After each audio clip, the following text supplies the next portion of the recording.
Protestujúcich zamestnancov Českej televízie dnes podporil aj prezident Václav Havel. Zrušenie dovoznej prirážky od nového roku by mohlo priniesť aj mierne zníženie cien. Vystresovaný zamestnanec americkej internetovej spoločnosti zastrelil v štáte Massachusetts 7 spolupracovníkov.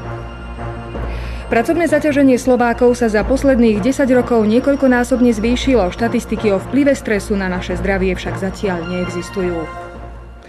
Dobrý večer pri sledovaní novín Slovenskej televízie.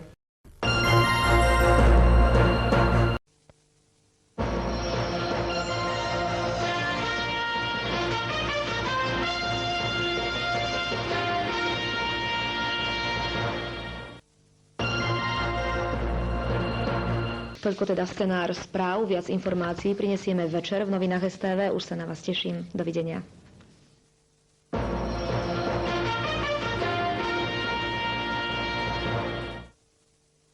Yoga na našich školách.